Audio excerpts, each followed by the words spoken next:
Bonjour à toutes et tous, 24 heures du Mans 2018, cette fois c'est parti. 48 heures après la journée test, ils sont quelques concurrents à avoir profité de la mise à disposition du circuit Bugatti pour effectuer de nouveaux essais. Au programme de ce décryptage, nous allons bien sûr revenir sur les moments forts de la journée test, faire le point, catégorie par catégorie, avec les pilotes, grands acteurs de ce premier week-end, riche en enseignements.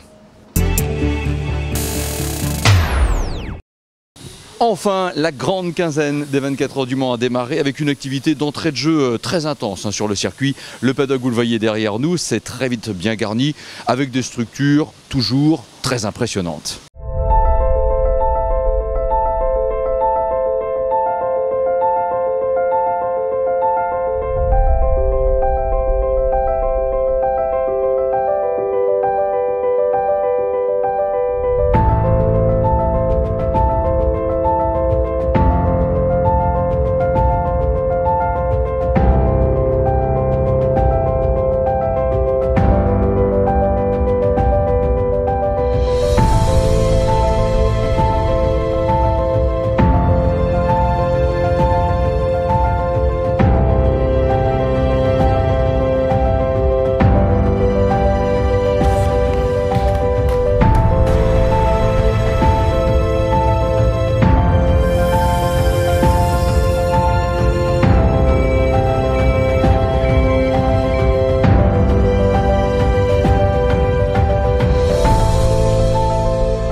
Et puis parmi les moments forts du samedi, la photo officielle du plateau des 24 heures du Mans, qui fait forcément rêver.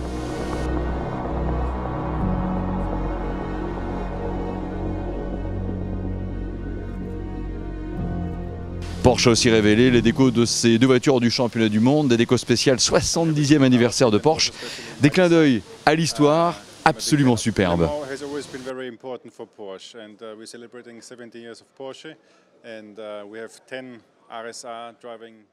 Et également samedi, veille de la journée test en présence du président Pierre Fillon, la nouvelle passerelle de départ a été inaugurée, baptisée Passerelle Pierre Le Seur en hommage au président adjoint honoraire et également grand serviteur de l'Automobile Club de l'Ouest. Journée test 24 heures du Mans 2018, les enseignements, les analyses, nous commençons par la catégorie LMP1.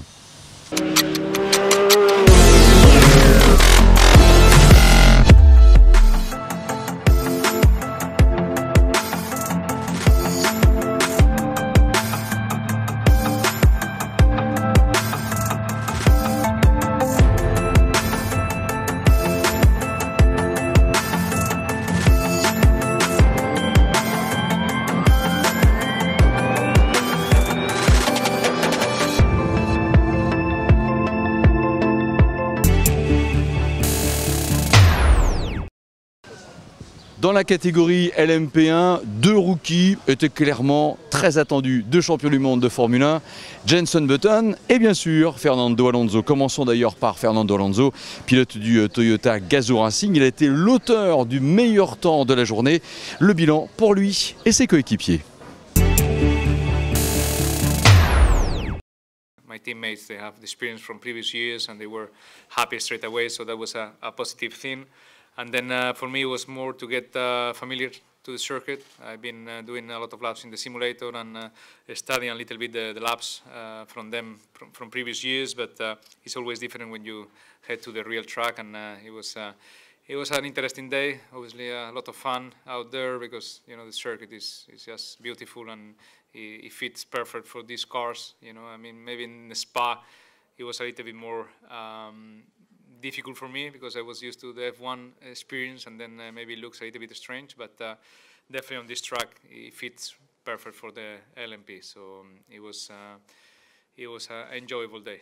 That there are the environment is quite changeable here, and it's not only your laps or your program. It's about the traffic, it's about the slow zones and the red flags and the safety cars, and yeah, we deal with that. I think we got all the info we needed from the tests in terms of tires, in terms of setup work, and yeah, still two weeks to prepare the car, and obviously the quali and yeah, warm up and the race. 5e chrono pour la BR Engineering numéro 17 du SMP Racing que pilote notamment Jenson Button qui à l'occasion de la journée test 24 heures du Mans découvrait tout ici ou presque. C'est un Jenson Button enchanté quoi qu'il en soit que nous avons retrouvé dans le paddock du circuit des 24 heures du Mans le dimanche soir. Yeah, good. I mean, you always want more laps in practice, but in endurance racing you got to share the car with two other guys. So enjoyed today. We were limited by running because we had a sensor issue in the morning, but enjoyed the track, and this afternoon on my run I had a lot more confidence in the car, so it felt good, and you know, I look forward to the test day on Wednesday before the race. And hopefully some more laps, and also setting new tyres will be awesome. And but the car feels good. You know, I think we're pretty happy with the way the car feels. From what the guys say, the car feels better than it did in Spa, which is positive. But there's so much more to do with the car to make it properly competitive. But I think it can be. So. Catégorie LMP1 toujours, meilleur temps pour une Toyota, c'était prévisible. Deuxième chrono pour une Rébellion, elle aussi légèrement sous la barre des 3,20. Dans les faits, les deux Toyota et les deux Rébellions ont monopolisé le haut du classement. Nil Jani, vainqueur ici en 2016, nous dresse son bilan de cette journée test. C'est une bonne journée pour nous. On a essayé le low downforce kit et puis oui, ça a bien marché. Je crois qu'on a appris beaucoup, mais beaucoup de travail encore devant nous semaine prochaine. La voiture est encore nouveau, on doit dire. Et puis là, c'est beaucoup à gagner et beaucoup à apprendre pour nous encore. Est-ce que Toyota peut avoir peur de vous? J'espère, mais je crois à la fin, ils sont devant nous, plus qu'une demi-seconde encore. Mais je crois, peut-être on peut être assez près que quand ils ont un problème, ils ont un problème. Parce que nous sommes là. Et puis ça, c'est le but de nous aussi. On sait que dans la bataille directe, ça va être toujours difficile pour nous. Mais je crois qu'on peut être assez près pour profiter s'il fait une petite faute déjà. J'aime bien tous ces éléments de carrosserie. André Lotterer partagera le volant de la Rébellion numéro 1 avec Nil Jani. Avec Bruno Senna aussi, nous sommes allés le voir le dimanche soir après la journée test. Savoir si le personnage a toujours de l'appétit, a toujours faim de victoire. André Lotterer. La voiture était pas mal, était vraiment agréable à conduire, très rapide dans les virages vides. On a un package aéro qui on va dire, qui est un peu plus chargé que les autres. Donc nos vitesses de pointe sont pas aussi bonnes, mais autant autour, je pense qu'on s'en sort vraiment bien. Est-ce que vous avez eu le sentiment, je sais pas, d'avoir une voiture à l'arrêt, pardon pour la question, par rapport à la 919 ? Non, pas du tout, mais de toute façon c'est pas comparable avec le 4 roues motrices, les 1000 chevaux. On va presque dire que c'est une autre catégorie en accélération. Mais franchement, Oreca, ils ont fait un boulot impressionnant dans un très peu de temps. Tout de suite qu'on a roulé avec au Castellet, on a vu qu'il était bien né, très bien équilibré. Après, il y a énormément de settings encore à faire, niveau suspension, tout ça, pour qu'on se rapproche d'une voiture opti et facile à conduire. Mais au niveau aéro et balance, elle a tout de suite été bien. Mercredi, ça commence et j'espère qu'on va être sur le podium. Cette journée test des 24 heures du Mans 2018 nous a aussi permis de voir enfin les Ginetta rouler. Et très sincèrement, elles sont non seulement belles, mais en plus de cela, leurs performances sont tout à fait honorables. Léo Roussel, le champion LMS en titre et de l'équipage numéro 5. Voici son bilan de la journée. Plutôt satisfait honnêtement, vu d'où on part. Je pense que l'équipe a fait un très gros boulot. Que ce soit aujourd'hui comme que ce soit sur les tests privés, honnêtement ils sont tout le temps en train de travailler, essayer de chercher le meilleur compromis pour nous. Je pense que notre perfo aussi est caché, on n'a pas eu le tour clair, on n'a pas eu le tour qu'on voulait. Voilà, on en a gardé un peu sous le pied parce qu'il faut savoir comment, on a pu le voir à la fin avec le drapeau rouge et Pastor qui s'est sorti avec la P2. Voilà, toujours garder une marge de sécurité. On est qu'au test day, hein, je veux dire, la course ce sera dans 2 semaines et la première qualif ce sera que mercredi. Donc voilà, aujourd'hui c'était plutôt une découverte, voir comment allait se comporter la voiture, ça c'est important, comment allait se comporter aussi la fiabilité. Parce qu'on sait qu'on n'a pas fait les 6 heures, donc la question fiabilité, on part un peu dans l'inconnu, même si avec les tests privés, ça nous a confirmé quand même pas mal de choses. Et je pense qu'on va arriver avec un bon package mercredi à la séance de Lime. Voilà pour la catégorie LMP1, nous poursuivons avec la catégorie LMP2.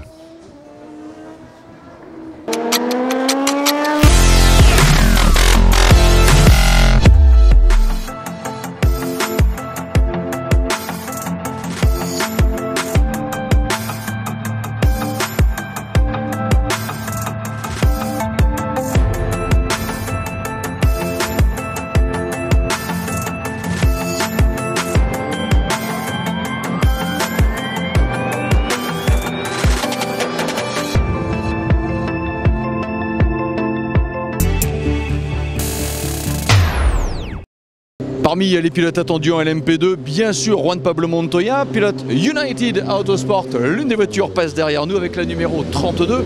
L'ex-pilote de F1, aussi triple vainqueur des 24 heures de Daytona, avait finalement tout à découvrir ici. Et manifestement, le grand circuit de 13 km 626 lui a bien plu. Juan Pablo Montoya. I think it's pretty amazing. The track is, you don't realize how long it really is. You know, when in a normal track, when you make a mistake, you come back to that corner within a minute. Here you make a mistake and it's like, by the time you get back, you forgot you made a mistake there.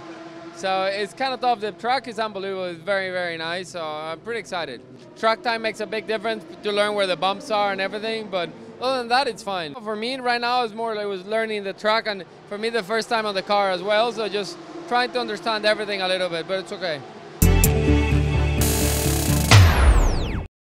LMP2 toujours, les pilotes sartois ont aussi pris leur marque. Commençons par Julien Canal, pilote de l'écurie Panis Barthez Compétition avec la Ligier, 23e du général, 13e de la catégorie LMP2.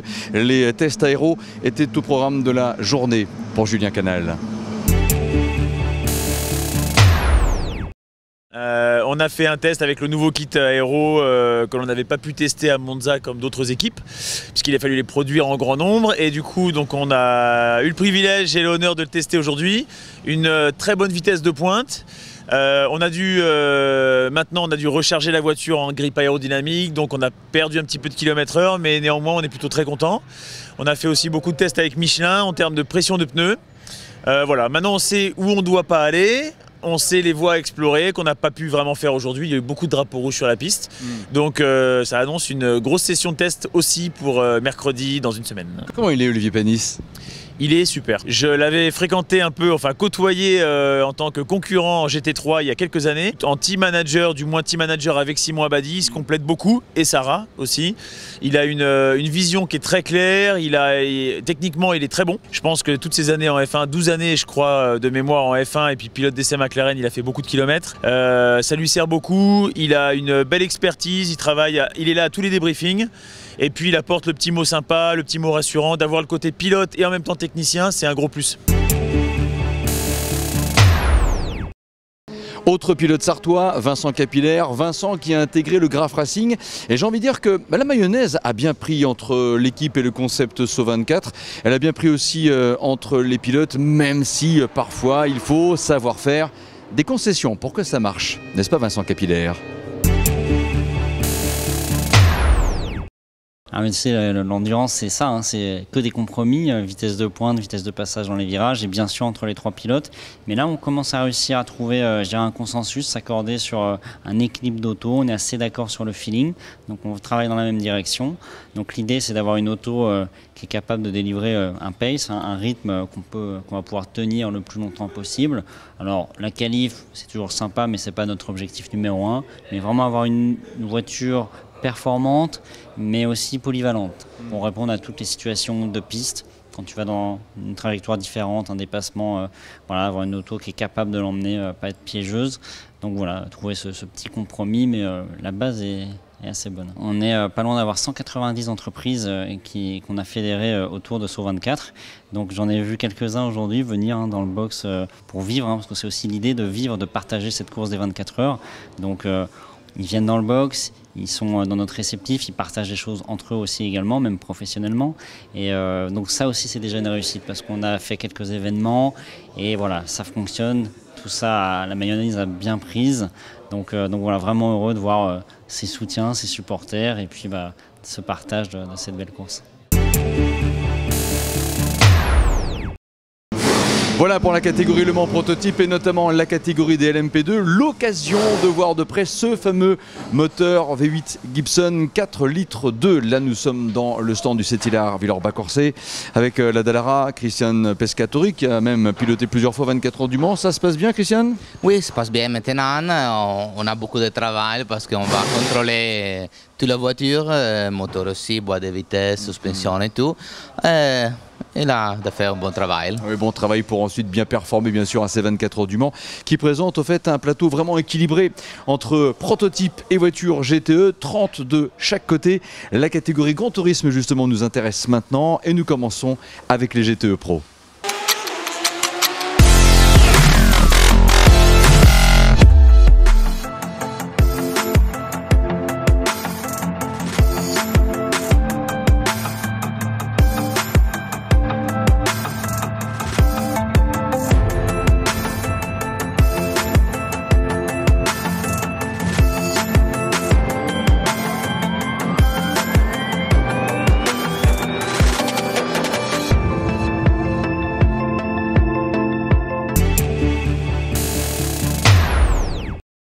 Domination Porsche Ford en GTE Pro, mais au final c'est le constructeur allemand qui a pris le dessus.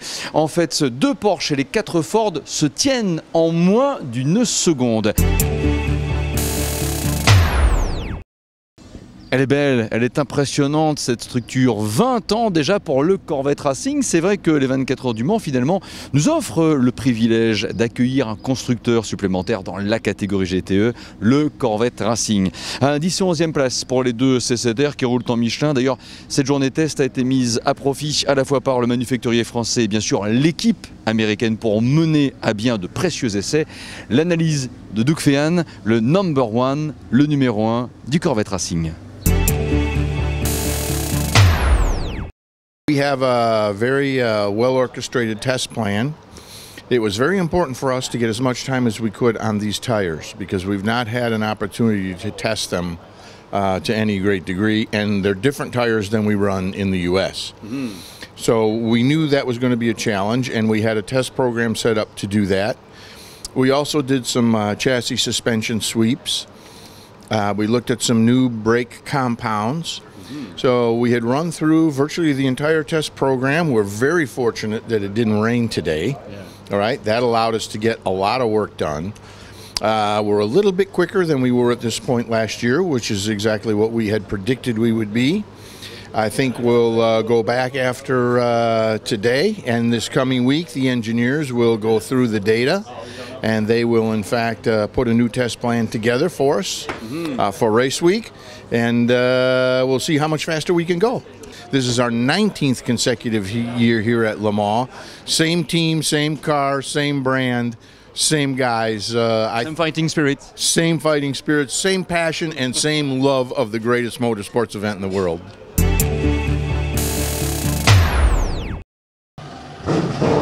Le retour officiel de BMW, c'est quand même l'une des attractions de ces 24 heures du Mans 2018. La fiabilité paraît vraiment être au rendez-vous, les voitures ont fait vraiment bonne impression. Voici ce qu'en pense le pilote portugais Antonio Félix da Costa. Yeah, it's been good. It's been a good day. Very nice to see all this atmosphere. In terms of performance, I think we have a little bit of work to do. We need a little bit of work of help from the BOP as well. But I think I have the feeling things will balance themselves out. The team is working well, car is working well, no reliability issues. So yeah, we need to make it last for 24 hours. That's when it counts. And now we have a week to look into all we've done today. We tested a lot of things, so feeling good for the race week. It's going to be my first 24 hours in the WEC series, so yeah, I think as a team we need to focus on us, focus on our car, make no mistakes, keep the car in one piece. I have a very, very good driver lineup with Alex and Augusto, so I think we can do a good job.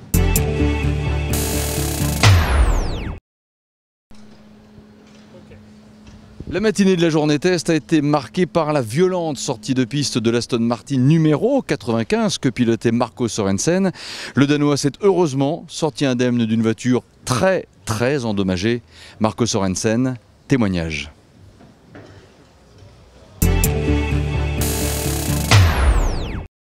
Obviously it's not what we want, but we're driving down after the Mulsanne corner down towards Indianapolis. There's a right-hand king, the second of these, and yeah, it made there was a contact with. I actually didn't really realize what happened because it's a normal place for the LMPs to overtake, and I would say I left enough room because I knew he was coming, so I left enough room for him to come by, and obviously it's I don't know what happened, but it still managed to make a contact, and the contact sent our car really hard into the wall and did, I don't know how many spins, but a lot of spins around itself. And of course the car is in a really bad shape. Now the team obviously has to work really hard the next week to build up a brand new car, basically, and that's gonna be some work, and I just want to support them in every way that I can to make that happen, because they're gonna have a much busier time than I am now. Sincèrement, vivement la réouverture de ce rideau de stand et souhaitons bien sûr à Aston Martin d'être en mesure de se confronter à la concurrence. C'est les 16 et 17 juin et quelque part de défendre sa victoire à l'arrivée bien sûr des 24 heures du Mans 2017 acquise de haute lutte face à Corvette. Ce sont des images que vous n'avez pas oubliées, c'est certain. Voilà pour la catégorie GTE Pro. Nous passons à la catégorie GTE AM.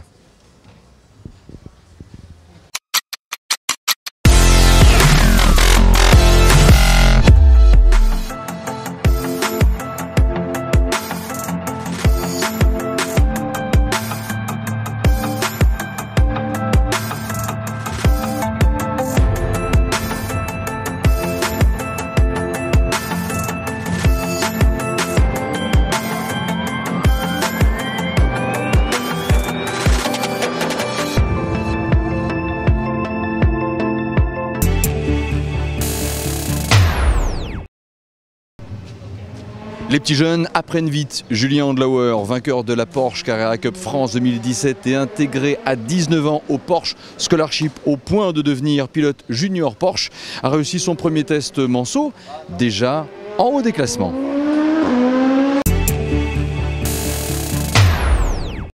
Le Mans for me. Of course, I'm really happy to see that Patrick is proud of selecting me. He selected me in France and then sent me on the international stage. So I'm really excited to be here at Le Mans for my first laps in ARSR. Very good day. We're doing quite well with the best time of the day. And as for me, I've tried to find a good pace and increase it step by step all through the day, and it was quite. Voilà pour ce compte-rendu de la journée test des 24 heures du Mans 2018. Une journée riche en enseignements avec un Fernando Alonso au top de sa forme, de sa détermination aussi. D'ailleurs, il pourrait même nous jouer quelque part des tours, mais des tours de magie lors de la grande semaine des 24 heures du Mans. Qu'en est-il vraiment, Fernando Alonso ? Le Mans is a magical place. Are you a magician? I heard that you liked it. We have something for you. So it's for you if you want to take it as a magician. And I don't know if you have a magic trick, but no, we are not now, ready. not now. I need to prepare. I need to prepare the next interview. I don't know. But I will bring with my teammates and we will play, cars at least. It's for you. Thank you very much.